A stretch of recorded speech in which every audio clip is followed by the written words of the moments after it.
TTC guide YouTube channel में साथियों, आज की इस वीडियो में हम आप लोगों को IMIS यानी कि मैनेजमेंट इंफॉर्मेशन सिस्टम से संबंधित 11th क्वेश्चन लेके आए जो भी मोस्ट इंपॉर्टेंट की लिस्ट में आते हैं। ठीक, हर बार एग्जाम में पूछे जाते हैं, इसीलिए 11 क्वेश्चन ही हमने सेलेक्ट कर पाए हैं। ठीक है, इसके बाद दोस्तों 11 क्वेश्चन में इसके साथ ही एक क्वेश्चन को इसमें हम डिस्कस भी करने वाले हैं, वो कि हमारा फर्स्ट क्वेश्चन होगा। ठीक है, सभी क्वेश्चन को आप तैयार कर लें, आप कहीं से भी तैयार कर लें। हम यह नहीं कहते कि आप हमारे द्वारा ही सिखाए हुए तरीके से सीखें। ठीक है, आप कहीं से भी कर लें, आपको ये 11 क्वेश्चन जरूर तैयार कर लेने एग्जाम की दृष्टि से मोस्ट इंपॉर्टेंट। ठीक है, तो चलिए विदाउट टाइम वेस्ट करते हुए हम अपने पहले क्वेश्चन की ओर मूव करते हैं, और बाकी जो क्वेश्चन हमारे 11th हैं उन्हें आप ऑटोमेटिक अपने आप से ही रीड कर लें। ठीक, और दोस्तों आप नोट्स ज़रूर बनाते रहना। ठीक है, नोट्स बनाने से काफ़ी हेल्प मिलती है एग्जाम के टाइम पे। ठीक है, तो चलिए देख लेते हैं। हमारा यहाँ पर पहला question, what is IMIS management information system है क्या। ठीक है, तो पहला क्वेश्चन हमारा इसी से संबंधित है। तो इसमें हमें क्या लिखना है, a management information system is a computer system of hardware and software that acts as the foundation for a organization operation. ठीक है, यानी कि मैनेजमेंट इंफॉर्मेशन सिस्टम एक प्रकार का कंप्यूटर सिस्टम है। ठीक है, जिसमें हार्डवेयर और सॉफ्टवेयर इंटरेक्ट करते हैं, यानी कि हार्डवेयर और सॉफ्टवेयर से संबंधित हम हार्डवेयर और सॉफ्टवेयर के द्वारा हम अपने ऑर्गेनाइजेशन में कार्य करते हैं। ठीक है, मान लीजिए कोई ऑर्गेनाइजेशन कंपनी वगैरह है, तो उसमें जो भी कार्य किया जाता है वो मेनली हमारा कंप्यूटर सिस्टम से किया जाता है, जिसमें हार्डवेयर और सॉफ्टवेयर इंक्लूड होते हैं। ठीक है, इन IMIS collects data from various online system, यानी कि एक जो हमारी मैनेजमेंट इंफॉर्मेशन सिस्टम है वो ऑनलाइन सिस्टम कोई भी हो सकता है, वहाँ से इंफॉर्मेशन को कलेक्ट करता है to support management decision making, analyze the information and report data, यानी कि जहाँ जहाँ से भी संभव होता है वहाँ से डाटा को वो कलेक्ट करता है। ठीक है, इसके बाद उसे एक बेटर डिसीजन लेने में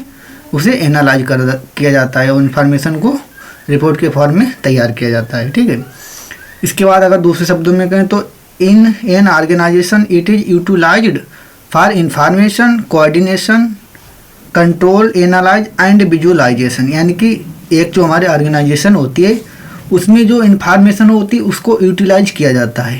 ठीक है, कोऑर्डिनेशन यानी कि जिससे हमारा सहयोग हो सके, हेल्प मिल सके, कंट्रोल एनालाइज यानी कि कोई भी प्रॉब्लम है तो उसे कैसे कंट्रोल किया जाए या उसे कैसे विजुअलाइज किया जाए, उसे हम कैसे देख पाएंगे। ठीक है, पहले से ही हम उसके बारे में जानकारी हासिल कर लेते हैं। ठीक है, पीपल जैसे होते हैं, प्रोसीजर तरीके होते हैं, एंड टेक्नोलॉजी तो बहुत ही जरूरी है, जैसे कि कंप्यूटर सिस्टम में हार्डवेयर सॉफ्टवेयर वगैरह सभी आ जाते हैं। ठीक है, are all involved in studying management information system in an organization setting, यानी कि जब भी किसी ऑर्गेनाइजेशन की कोई सेटिंग की जाती है तो उसमें जैसे कि पीपल है, टेक्नोलॉजी, प्रोसीजर है, डाटा है, इस प्रकार की सभी एक्टिविटी हमारी इसी के अंदर आ जाती हैं। ठीक है, इसी से मिलकर हमारी एक इन्फॉर्मेशन बन जाती है। ठीक है, it provides businesses and organizations with technology that facilitate communication and information flow assisting in issue solving and giving an organization a competitive edge. ठीक है, यानी कि जो कंपटीशन का ज़माना है तो एक बिल्कुल लास्ट में जैसे कि किसी भी ऑर्गेनाइजेशन के जो हमारा वो होता है एक स्पेसिफिक गोल को प्राप्त करने में, तो हम पहले से ही डिसाइड कर देते हैं हमें अंत तक उस किनारे तक पहुंचना है। ठीक है, तो इन सभी फैसिलिटी को प्रदान कराते हैं हमारा मैनेजमेंट इंफॉर्मेशन सिस्टम ही। ठीक है, इसके बाद इसके कुछ रोल होते हैं, यानी कि इसका क्या मेन रोल होता है तो उसके बारे में हम देख लेते हैं। Role of IMIS in simple word, the role of management information system is to help business by collecting, organizing and processing information. ठीक है, तो मेन उद्देश्य हमारा पहले से डिफाइन हो चुका है, यानी कि इन्फॉर्मेशन को लेना, ऑर्गेनाइज करना और उसे प्रोसेस करना। ठीक है, इस इन्फॉर्मेशन में किसी भी फॉर्मेट में हो सकती है। It provides managers with the right data at the right time, assisting them in making informed decisions, monitoring performance and optimizing resources for smooth functioning of the organization, यानी कि जब भी कोई ऑर्गेनाइजेशन हमारी होती है, वर्क करती है, तो उसमें एक निश्चित टाइम पर उसमें मैनेजर वगैरह हमारे होते हैं विभिन्न प्रकार के। ठीक, तो उन्हें राइट टाइम पर राइट इन्फॉर्मेशन और बिल्कुल राइट समय पर हमें मिलनी चाहिए उनके लिए। ठीक है, जिससे कि वो अपने सिस्टम की परफॉर्मेंस वगैरह देख पाएँ, उसमें कोई कमियाँ वगैरह हों तो उन्हें भी ऑप्टिमाइज वगैरह कर पाएँ। ठीक है, जिससे कि हमारे ऑर्गेनाइजेशन में कोई भी कार्य स्मूथ तरीके से परफॉर्म हो पाए। ठीक है, इसके बाद अब दोस्तों जैसे उसमें से अलग एग्जाम इस प्रकार से पूछ सकते हैं रोल ऑफ MIS, तो इसके बारे में आप डिटेल में भी लिख देंगे, ठीक, डिटेल में भी आ सकता है। तो एक क्वेश्चन के अंदर ही हमारे 3-4 क्वेश्चन बन जाएंगे। जैसे अलग से क्वेश्चन आ सकता है डिफाइन पिलर्स ऑफ MIS, ठीक है, तो इस प्रकार से आ सकता है। तो इसका सेपरेट एक क्वेश्चन अलग से आ सकता है, ठीक है। तो दोस्तों सबसे जरूरी क्या होता है, इसकी जो हेडिंग है उनको आपको बिल्कुल तैयार कर लेना है। इसके बाद अंदर का मटेरियल आप खुद से अपने आप लिख पाएंगे, ठीक है। इसलिए पढ़ना ज़्यादा जरूरी, डिटेल में पढ़ना बहुत जरूरी होता है, ठीक है। तो चलिए पिलर्स ऑफ MIS के पढ़ लेते हैं, ठीक है। तो management information system have 3 pillars, these are described further below, यानी कि मेनली हमारे 3 इसमें जो हमारे बे हैं पिलर्स 3 ही हैं मेन, ठीक है। तो पहला पिलर है हमारा मैनेजमेंट, दूसरा इंफॉर्मेशन, तीसरा है हमारा सिस्टम। तो पहला देखते हैं मैनेजमेंट, ठीक है। तो management refers to the process of planning, organizing, directing and controlling resources including human, financial, material and information to achieve organization goal effectively and efficiently. यानी मैनेजमेंट हमारा जैसे कि प्लानिंग की कोई भी मैनेजमेंट है तो उसमें प्लानिंग, ऑर्गेनाइजिंग, डायरेक्टिंग, इसी प्रकार से ये सभी रिसोर्स वगैरह हो सकते हैं। जैसे कि उसमें ह्यूमन भी आ सकते हैं, फाइनेंशियल जैसे कि मनी मेकिंग से संबंधित, ठीक, मटेरियल जैसे कि रॉ मटेरियल, कच्चा मटेरियल वगैरह, इस प्रकार से सभी एक्टिविटी हमारी इसमें मैनेज की जाती हैं, ठीक है, इससे कि ऑर्गेनाइजेशन का जो गोल है इजीली से अचीव किया जा सके, ठीक है।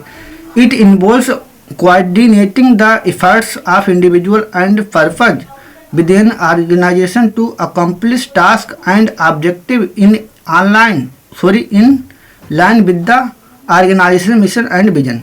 यानी कि इसमें क्या, इट इन्वॉल्व्स कोऑर्डिनेशन, यानी कि इसमें हर किसी का एक इंडिविजुअल सहयोग होता है, ठीक है, प्रॉपर एक अच्छे तरीके से सबका एक हमारा सभी लोगों का इसमें एक अहम रोल होता है, जिससे कि हम ऑर्गेनाइजेशन का जो हमारा गोल होता है उसे इजीली से अचीव कर सकें। अकम्प्लिश टास्क यानी कि जो भी एक स्पेसिफिक गोल होता है उसे इजीली से हम प्राप्त कर सकें। ऑब्जेक्टिव इन ए लाइन, एक क्यू के हिसाब में, ठीक है, जो भी हमारी ऑर्गेनाइजेशन ने कोई गोल वगैरह डिसाइड किया तो उसे इजीली से प्राप्त कर सकें, हम अचीव कर पाएँ, ठीक है। तो management also encompasses decisions making, problem solving, leadership and communication to ensure that resources are utilized optimally and that the organization operates smoothly and successfully, ठीक है। तो जैसे कि कोई मैनेजमेंट है तो उसमें हमारे डिसीजन वगैरह हैं, बहुत सारे प्रॉब्लम वगैरह आते हैं, तो उसमें लीडरशिप वगैरह, जैसे लीडर नेता हैं, लीडर जैसे कि हमारा होता है और मैनेजर वगैरह होते हैं, तो उनके बीच कम्युनिकेशन बहुत ज़रूरी होता है। कम्युनिकेशन क्या होता है कि जो भी कोई कमी वगैरह होती है तो कम्युनिकेशन के माध्यम से ही उन्हें सॉल्व किया जा सकता है, जिससे कि ऑर्गेनाइजेशन का गोल इजीली से अचीव कर पाएँ, ठीक है। इसके बाद मैनेजमेंट में इसके बाद हमारा इन्फॉर्मेशन आता है। इन्फॉर्मेशन क्या हो सकता है, in management information system, information refers to processed and organized data that is meaningful and relevant for decision making, ठीक है। तो इन्फॉर्मेशन मतलब किसी जिस प्रकार की हमारी ऑर्गेनाइजेशन होगी उसी प्रकार की उसकी इन्फॉर्मेशन होगी, इस प्रकार से आप समझिए, ठीक है। तो इन्फॉर्मेशन हमारी जो भी होती है तो बहुत ही बढ़िया चीज़ होती है, उसके द्वारा हम इजीली से कार्य को अपने कर पाएंगे, ठीक है। तो इन्फॉर्मेशन पता चल रहा है तो कोई भी कार्य इजीली से कर पाएंगे। It is the result of data being collected, analyze and presented in a form that provide insight, knowledge and understanding to support managerial activities within an organization, ठीक है।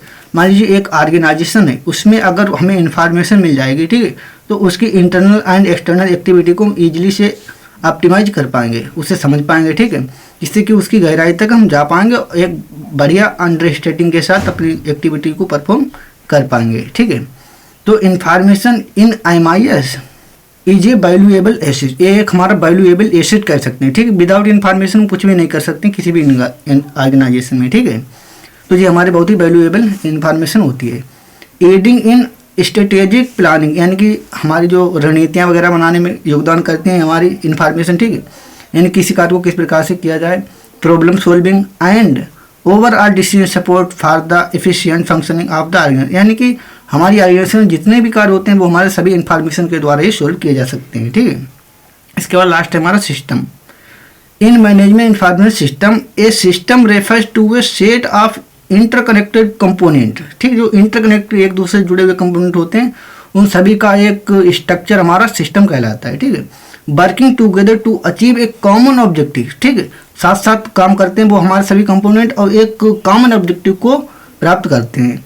दिस इंक्लूड पीपल, जिसके मान लीजिए कोई system तो उसके अंदर क्या क्या आ सकता है, दिस इंक्लूड पीपल, जिसमें पीपल हो सकते हैं, प्रोसेस हो सकते हैं, टेक्नोलॉजी हो सकती है, डाटा हो सकती है, and the organization structure design to calculate process and store information for effective decision making and management within an organization. ठीक है, तो इस प्रकार से आप इस सिस्टम में लिख सकते हैं। तो मान इसके तीन ही पिलर्स हैं हमारे, मैनेजमेंट होता है, दूसरा इन्फॉर्मेशन, तीसरा सिस्टम। ठीक है, अब इसके कुछ कंपोनेंट्स होते हैं तो उनके बारे में हम देख लेते हैं। तो component of MIS, 5 component comprise a management information system, people, business, process, data, hardware and software. ठीक है, to accomplish corporate goals each of these component must corporate. ठीक है, 5 कंपोनेंट होते हैं हमारे इसमें मेन। तो देखिए पहला हमारा इसमें है कंपोनेंट जो कि हमारे people, these are the system users who utilize it to keep track of daily business transaction. The user have typically educated professionals such as human resources manager and accountants। ठीक है, इसमें हमारे विभिन्न प्रकार के पीपल आ सकते हैं जो भी हमारे भिन्न भिन्न डिपार्टमेंट से संबंधित हो सकते हैं। ठीक है, तो पीपल तो होना जरूरी है किसी भी ऑर्गेनाइजेशन में। ठीक है, इसके बाद बिजनेस प्रोसेस, इसमें क्या आता है, these are generally accepted best practices that interact users and every other component on how to operate effectively। users, consultants and other peoples create business procedure. ठीक है, इसमें कि हमारी विभिन्न प्रकार की प्रोसीजर एक्टिविटीज होती हैं जिसमें एक बेटर एक्टिविटी और इंस्ट्रक्शन, यानी कि जो यूजर वगैरह होते हैं उनकी बेटर एक्टिविटी बहुत ज़रूरी होती है, जिससे कि हम रिजल्टेंट जो हमारा फाइनल रिजल्ट है ईजिली से उससे हम अचीव कर पाएँ। ठीक है, तो इसी प्रकार से होता है। इसके बाद data, the daily business transactions, यानी कि डेली एक्टिविटीज से संबंधित जितने ट्रांजेक्शन होते हैं, दैट वर डॉक्यूमेंटेड, जो डॉक्यूमेंट किए जा सकते हैं। ठीक है, data is gathered for banks by transactions like deposit and withdrawal. ठीक है, तो जैसे कि डाटा ट्रांजेक्शन से रिलेटेड भी हमारा हो सकता है। इसके बाद hardware, computers, printers, networking equipment and other items make up hardware. ठीक है, तो देखिए जैसे कि प्रिंटर वगैरह हो सकते हैं, कंप्यूटर के जितने भी पार्ट हैं हमारे वो हार्डवेयर के संबंधित आ सकते हैं। The hardware provide the ability to process data. ठीक है, तो डाटा को प्रोसेस करने की एबिलिटी हमें हार्डवेयर ही प्राप्त कराते हैं। ठीक है, additionally networking and printing capabilities are provided. ठीक है, तो नेटवर्किंग से संबंधित और प्रिंटिंग से संबंधित हमारी सभी एक्टिविटी हमारे हार्डवेयर ही हमें प्रोवाइड कराते हैं। इसके बाद सॉफ्टवेयर। ठीक है, these are application that use hardware to function. ठीक है, तो सॉफ्टवेयर हमारे ऐसे फंक्शन हैं जिनका यूज हमारे हार्डवेयर करते हैं। ठीक है, system software and application software are the 2 main divisions, यानी कि जो सॉफ्टवेयर हमारे 2 प्रकारों के हो सकते हैं, तो सिस्टम सॉफ्टवेयर, दूसरे हमारे application software of the software. ठीक है, the operating system is refers to a system software, जो ऑपरेटिंग सिस्टम वो हमारे सिस्टम सॉफ्टवेयर को ही रेफर करता है। Application software describe specialized software used to carry out business operation. ठीक है, और जो एप्लीकेशन सॉफ्टवेयर होते हैं वो हमारे मेनली स्पेशल टाइप के फंक्शन होते हैं जो हमारी ऑर्गेनाइजेशन वगैरह है स्पेशल पर्पज के लिए उन्हें क्रिएट किया जा सकता है। ठीक है, इसका दोस्तों हमारा आता है कैरेक्टरिस्टिक्स ऑफ एमआईएस। ठीक है, इसमें क्या है, तो पहले कैरेक्टरिस्टिक्स हम डिफाइन कर सकते हैं। दोस्तों यहाँ पर जो पॉइंट है, पॉइंट आपको जरूर याद रखने हैं, पहले बता चुके हैं। ठीक, तो पहले कैरेक्टरिस्टिक्स हम कह सकते हैं डाटा ड्राइवन डिसीजन मेकिंग। ठीक है, MIS enables decision makers to base their decision on accurate, timely and relevant data. ठीक है, तो जो भी डिसीजन मेकर्स होते हैं उनको सबसे ज़्यादा जरूरी होता है कि एक्यूरेट डिसीजन लेना। ठीक है, टाइमली, टाइम पर लेना, और रिलीवेंट, जो सबसे अच्छा डिसीजन उससे लेना। इस प्रकार से संबंधित एक्टिविटी।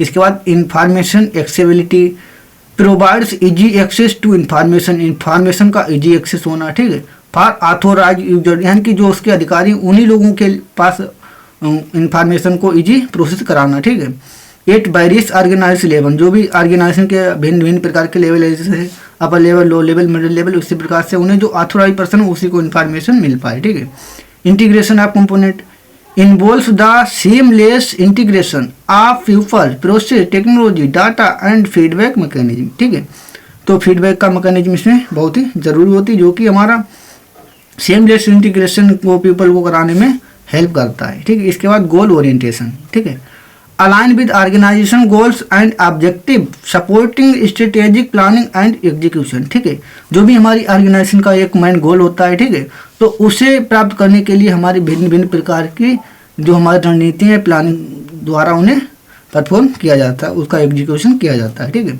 इसके बाद flexibility, adapt to change in technology, जैसे कि हमारी टेक्नोलॉजी चेंज होती जाती है तो उसे स्वीकार करना। ठीक है भाई, हमारा फ्लेक्सिबिलिटी कहलाता है। Organization structure and business procedure to remain effective, जिससे कि हमारा जो बिजनेस प्रोसेस वो हमारा इफेक्टिव बना रहे, यानी कि जो भी टेक्नोलॉजी टाइम टू आती हैं तो उन्हें अडेप्ट कर लेना, जिससे कि बिजनेस हमारा इजीली से चल पाए। ठीक है, इसके बाद feedback mechanism includes mechanism to receive input on system performance for continuous improvement. ठीक है, तो फीडबैक का मैकेनिज्म इसमें बहुत ही जरूरी है, जैसे कि रिसीव और इनपुट, जैसे इनपुट हो और रिसीव का। ठीक है, इसका security and privacy, ensure the confidentiality integrity and availability of sensitive information. ठीक है, तो जैसे कि सिक्योरिटी और प्राइवेसी, हम जानते हैं कि सिक्योरिटी कोई चीज़ हमारा जो भी हमारा इंफॉर्मेशन वगैरह सिक्योर रहे और प्राइवेट रहे। ठीक है, तो उसी प्रकार से हमारा होते हैं। इसके बाद कैरेक्टरिस्टिक्स वगैरह लिखने के बाद आप सिंपली यहाँ पर लिख सकते हैं, these characteristics collectively contribute the effectiveness of IMIS in supporting organization decision making and management process. ठीक है, तो इस प्रकार से दोस्तों आप इसे डिफाइन कर सकते हैं। ठीक है, तो दोस्तों मुझे उम्मीद है आपको वीडियो सच में पसंद आए तो लाइक से जरूर, चैनल पे पहली बार चैनल को भी सब्सक्राइब करें। दोस्तों अपने सजेशन अपना फीडबैक हमें कमेंट बॉक्स में जरूर दें। ठीक है, थैंक यू, मिलते हैं नेक्स्ट वीडियो में, टेक केयर।